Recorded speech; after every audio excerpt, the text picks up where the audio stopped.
So this is the finished product of the Concordia Yawl that I made. In the first 3 videos I showed how to carve the hull, and so I thought it'd be a good idea to just show the finished product, which I finally got around to finishing. So this is the keel, obviously, which is tongue and grooved up into the bottom section of the keel, this is to scale the profile. And I like the idea of making it deeper so that she would stay upright, not heel so much in strong wind. But I spent a lot of time thinking about whether or not I should make this removable, and I couldn't really come up with a simple way to do that, so I just glued it in there. And all it is just a tongue that comes up into a slot. This is only about 1/4 of an inch thick. It's a piece of cherry, and it's shaped like an airplane wing. And then it's attached to the keel bulb from a CR 914 model boat. And there's one screw that holds it on there, and it's epoxied and everything. Just to give a little tour of the boat, back here is the rudder, which I've enlarged to make it easier to steer in strong wind, which is something I do a lot on my other boats.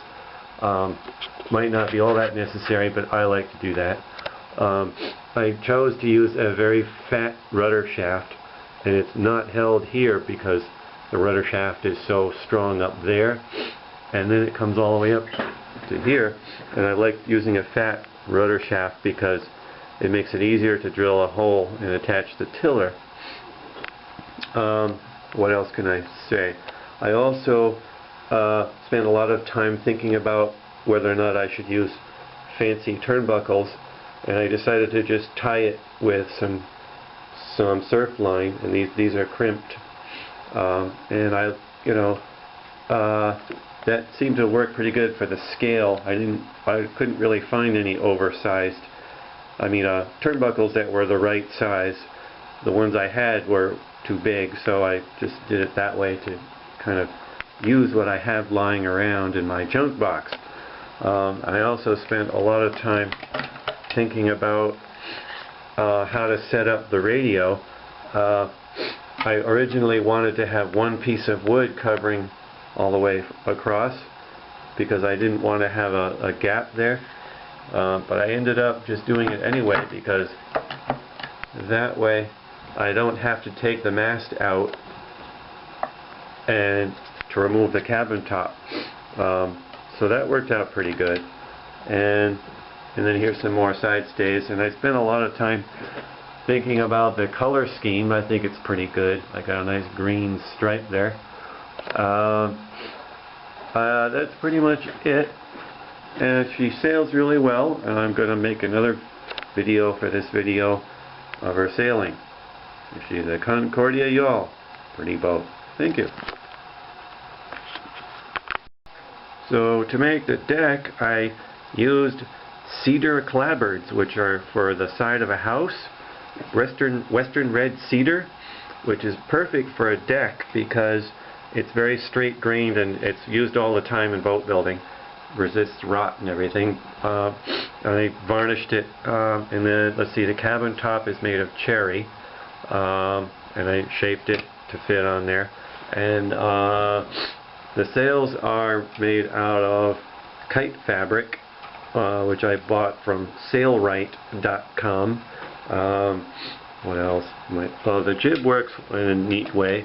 There's a jib sheet that comes out here to a screw eye, and it goes up to a traveler. So when you tack it, it does it like that, and you can control it. And I'll just show how the servos work. This one does the main and the mizzen. This is the mizzen right there, and these two are the main, and this is the jib. So this rotates through 180 degrees. I ordered this servo from servocity.com with the 180 degree modification, which gives you enough travel both ways, which works really well. And this is just your standard rudder servo with tiller lines that lead aft to control the tiller, left and right. And I considered bending the tiller to look more like a profile of the real boat, but I was a little thinking in my mind, I thought if it wobbled a little bit and came loose, it would wobble too much, so I just left it straight. It's just glued in there. I did drill a hole to secure it, but I didn't got around to securing it. But anyway, so there's a tube that the mast steps in. It goes down to the bottom.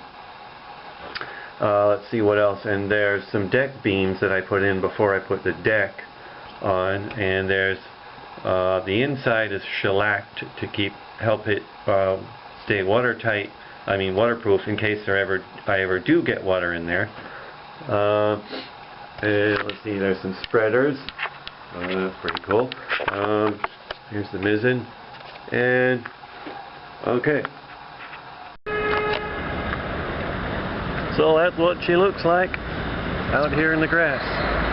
Alright, we're gonna go sailing. It's gonna be great.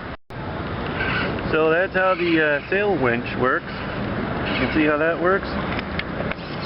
There's the sail winch and the rudder steerable. That one. Okay? There.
Don't take much wind to get her moving. That's for sure. Alright.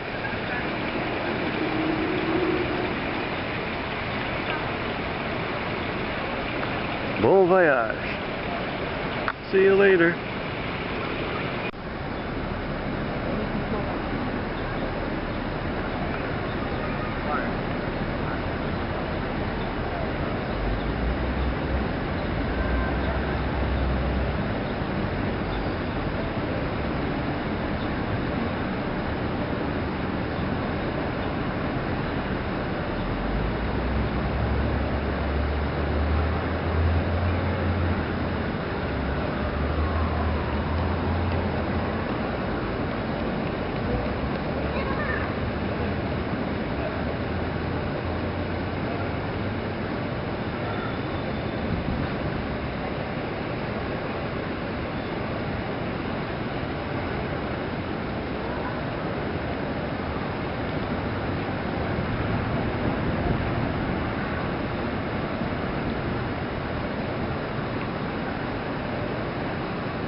When I went to Northeast, I used to have a speedboat, but they wouldn't let me do it anymore. Really? Why? I used to tear it up. Well, other people, there's a whole bunch of people used to come to do it. Yeah, they still do it now. I don't know. They still doing it? Yeah, there's a guy who's just here.